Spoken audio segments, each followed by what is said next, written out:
The general store smelled like dust, wood, and something older than both. The sign above the door still read, Hale's General Goods, but half the letters had faded, and the rest hung crooked like they were barely holding on. Most people in town didn't even look at the place anymore. It had been closed for years. Just another forgotten building on the edge of a town that was slowly forgetting itself. But to me, it was everything. Because at 16, with nowhere else to go, it was the only thing I had left. And somehow, it was mine. The day I got kicked out didn't feel real at first. It never does. It starts like any other day. You wake up, you eat, you move through the same routine. And then suddenly, everything changes. My foster father didn't yell, didn't throw anything, didn't even look angry. He just stood in the doorway with his arms crossed and said, "You're old enough now." That was it. No build-up, no explanation, just a sentence that ended everything. I sat on the edge of the bed, staring at him. What does that mean? It means I can't keep doing this. I waited, because there's always more. There's not enough money, he said. Not enough space. I've got my own kids to think about. I swallowed. So where am I supposed to go? He looked away. You'll figure it out. That answer hit harder than anything else he could have said, because it meant he didn't care if I did or not. 2 hours later, I was standing on the sidewalk with a backpack, a duffel bag, and no plan. Everything I owned fit into those 2 bags. Clothes, a few books, a photo of my parents I hadn't looked at in years, and a letter. The letter was the only thing that didn't belong to me. It had been handed to me that morning by a man from the county office. "Your grandfather left something behind," Keith said. I hadn't even known I had a grandfather.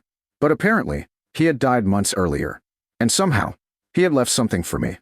I hadn't opened the letter yet. I didn't want to, because if it turned out to be nothing, then I'd truly have nothing left. I spent the first night behind a laundromat, the second night behind a closed diner. By the third day, I realized something important. The world doesn't stop when your life falls apart. People still go to work, still laugh, still move forward. You're the only one standing still. And if you don't start moving, you get left behind completely. So on the 4th day, I opened the letter. It was shorter than I expected. A single page, typed, formal, cold, to the beneficiary of the Hale estate. I almost stopped reading right there, but I forced myself to keep going. My grandfather, Thomas Hale, had owned property in a small town about 40 miles away, a general store, long since closed. According to the letter, the building had been left to me. No money, no explanation, just the deed, and a note at the bottom. Keys available at county office upon confirmation of identity. That was it. I read it 3 times, then folded it back up. A general store, 40 miles away. It sounded like nothing. But when you have nothing, even nothing becomes something. The bus ride took nearly 2 hours. The farther we got from the city, the quieter everything became. Fewer cars, fewer buildings, more open land. By the time I stepped off at the last stop, it felt like I had crossed into a different world. The town was small, really small.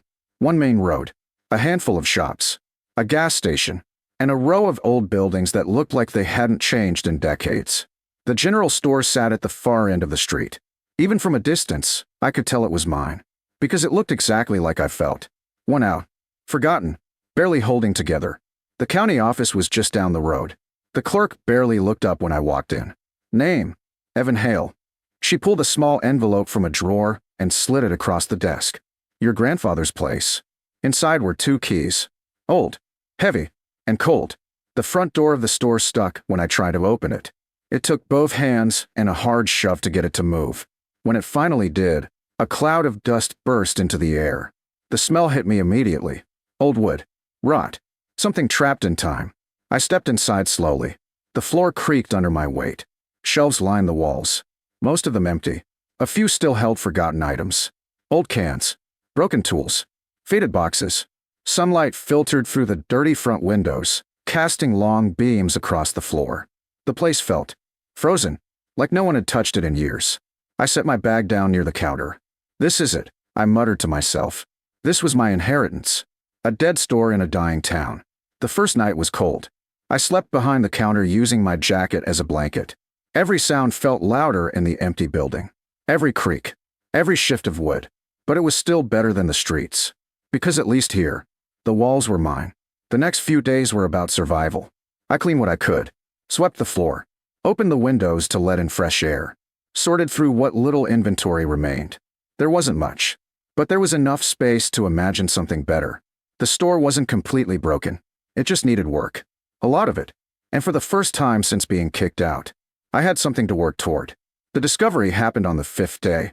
I was moving a shelf behind the counter when I noticed something strange. The floor underneath it looked different. Slightly darker.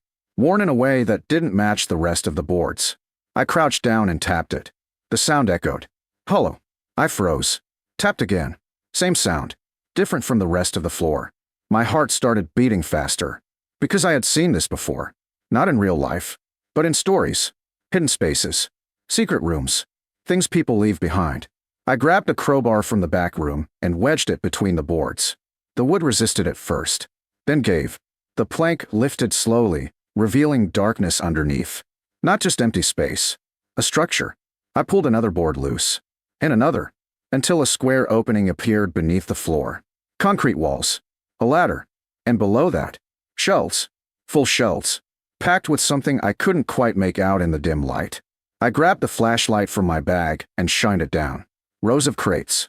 Boxes. Containers. All stacked neatly like they had been placed there on purpose. Like someone had been preparing for something.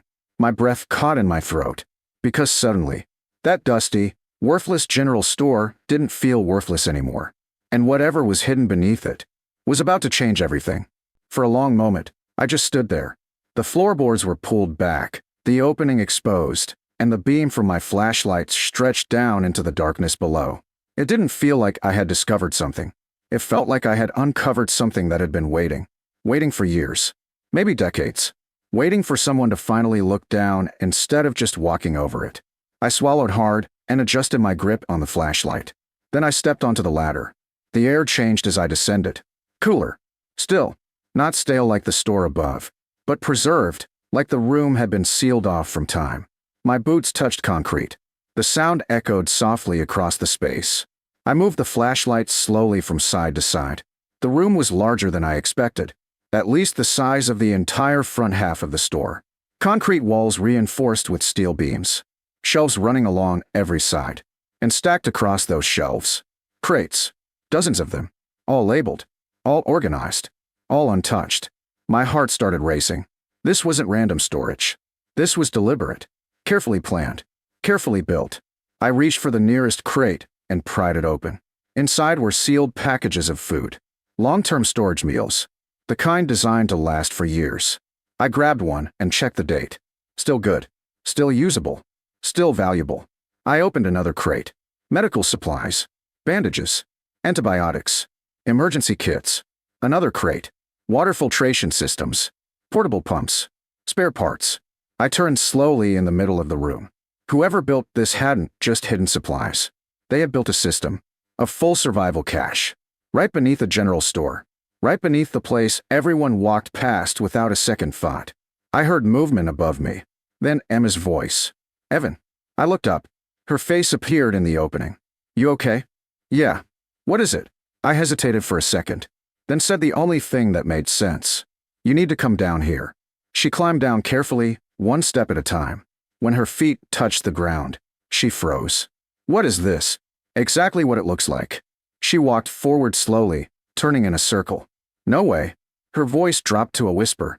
Is this to bunker? Looks like it. She moved toward one of the shelves and ran her fingers along the containers. This is insane. It gets better. I pointed toward the far wall. There was a desk. Old. Metal. But intact.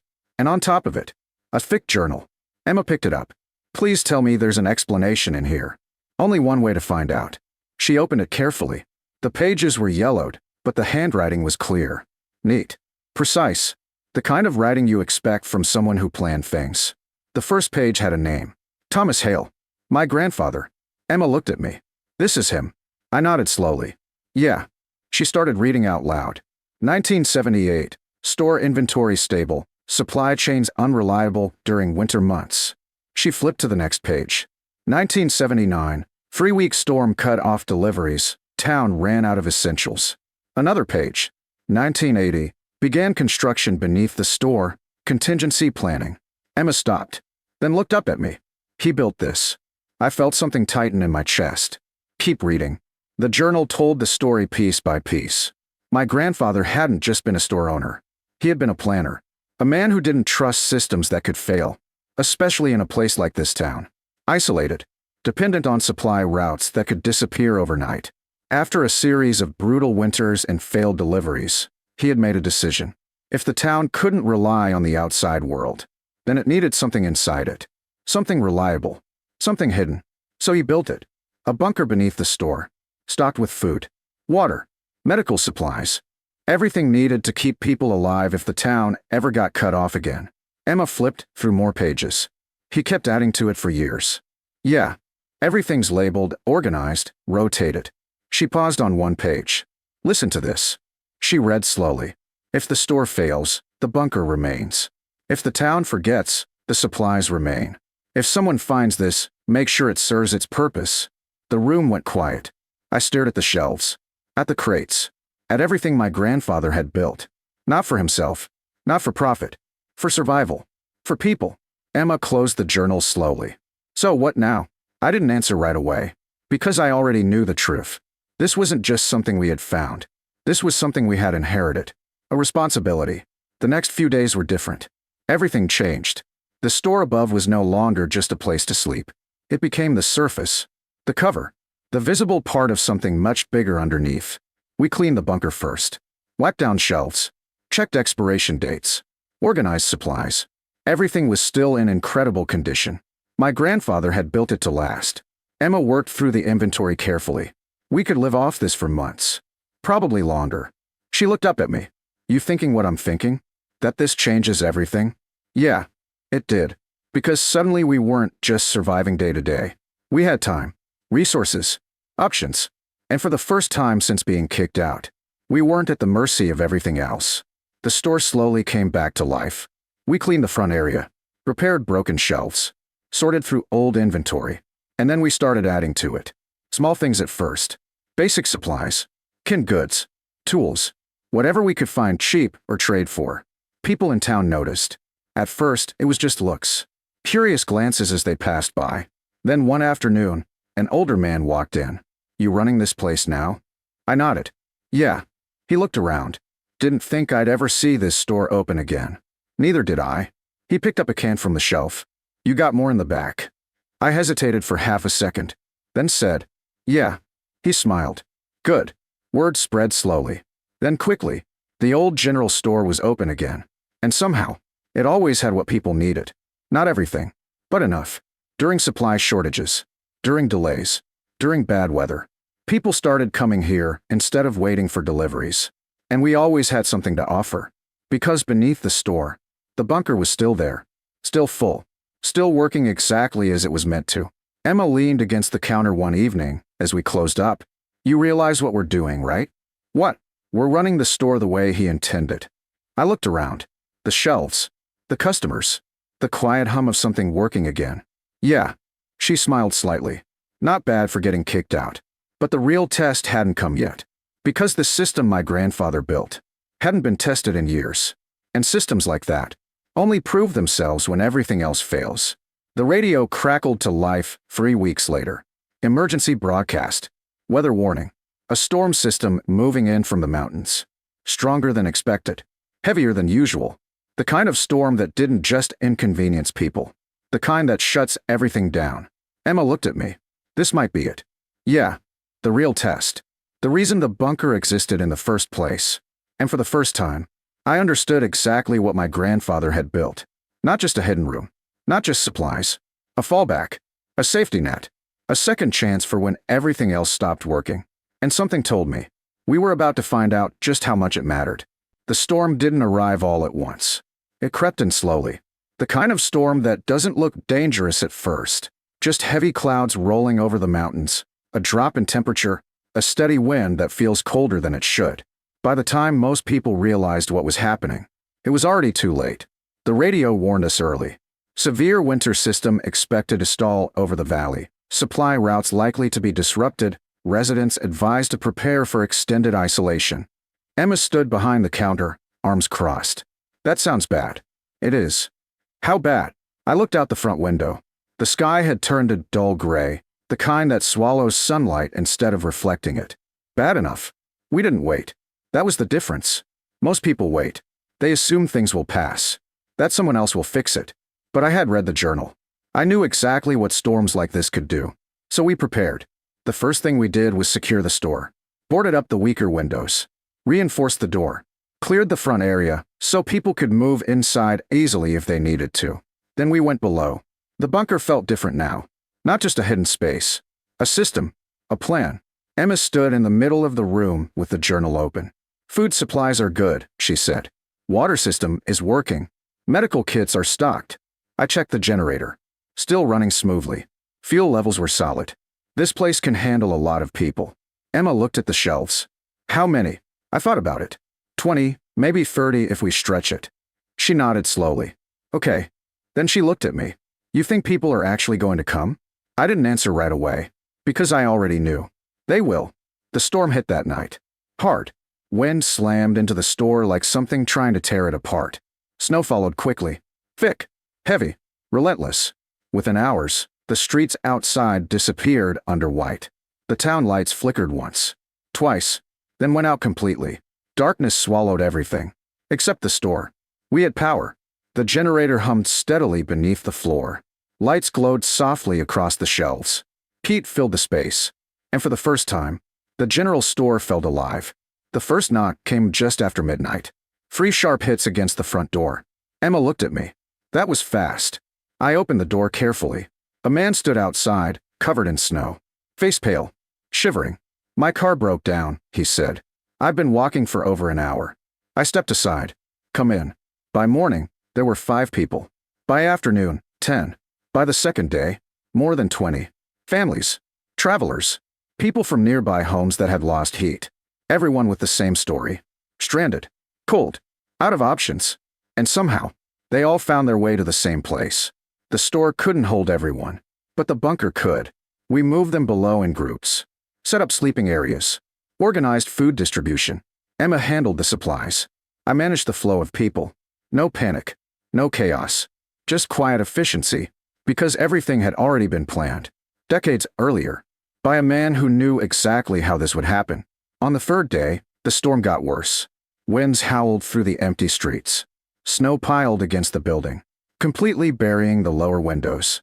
But inside, the bunker held steady. Warm. Safe. Alive. Emma stood beside me on the bunker stairs one evening, watching everyone eat. A family sat together near the back wall. A truck driver leaned against a crate, quietly drinking soup. 2 kids laughed softly in the corner, wrapped in blankets. You see this? She said. Yeah.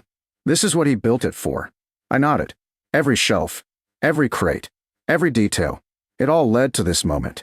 The radio continued broadcasting emergency updates. Roads completely impassable, rescue crews delayed, residents advised to remain in place. Remain in place. That's exactly what everyone was doing. Because they had nowhere else to go. Except here. On the 6th day, something changed. Not outside. Inside. The bunker didn't feel like a shelter anymore. It felt like a community. People started helping each other. Sharing stories. Working together. Someone organized meal rotations. Another person helped sort supplies. The space became more than just survival. It became something human. Something real. Emma leaned against the wall, watching it all. We didn't just open the store. No. We gave them a place to stay alive. The storm finally broke on the 9th day. Not suddenly, but slowly. The wind faded. The snow stopped falling. And for the first time in over a week, silence returned. The next morning, sunlight broke through the clouds. Soft. Bright. Almost unreal after so many days of gray. We opened the front door. Snow had buried half the entrance. But the sky was clear. The storm had passed. It took another 2 days for the roads to reopen. Emergency crews arrived. Snowplows cleared the streets. One by one, people began to leave. Before they did, they stopped, shook our hands, looked around the bunker one last time. You saved us. I shook my head every time. No. I pointed down at the concrete floor. This place did. The last person left just before sunset. A woman with 2 kids. She turned at the door. You're not just running a store anymore. Emma smiled slightly. I know. That night, the building felt different. Quieter. But not empty. Because something had changed. Not just in the town. In us. Emma sat on the counter, swinging her legs slightly. So what now? I looked around the store. The shelves. The door. The floor beneath our feet. We keep going. Keep going how? Same way we have been. Running the store? Yeah. And the bunker? Especially the bunker. Weeks passed. The town slowly returned to normal. Power restored. Supply routes reopened. Life moved forward. But something had changed. People remembered. The storm. The shelter. The store that stayed open when everything else shut down. Customers started coming back. More than before. Not just for supplies. For trust. Because they knew something now. Something most places didn't have. A backup. A second chance. Emma placed a small sign near the entrance one morning. It read, "Hail General Store, always open when it matters." I looked at it. Little dramatic. She shrugged. Accurate. The bunker stayed stocked. We rotated supplies. Maintained the systems. Kept everything ready. Because we understood something now. The world doesn't stay stable forever. Things break. Storms come. Systems fail. And when they do, people need somewhere to go. One evening, I opened the journal again. The final entry. The one my grandfather had written years before I was even born. If someone finds this, make sure it serves its purpose. I closed the book slowly. Because now, it had. Emma stepped beside me. You thinking about him? Yeah. You think he knew this would happen? I looked around the store. Then down at the floor. At everything hidden beneath it. I think he hoped it would. We stood there in silence for a moment. Then Emma smiled. You realize something? What? We didn't just inherit a building. No. We inherited a system. And a responsibility. Outside, the town lights flickered on one by one. The same streets. The same buildings. But not the same place. Because now, there was something beneath it. Something steady. Something ready. Something built to last when everything else didn't. And all it took was a dusty general store nobody wanted. And a 16-year-old who had nowhere else to go. Because sometimes, the things that look the most worthless on the surface are the ones holding everything together underneath.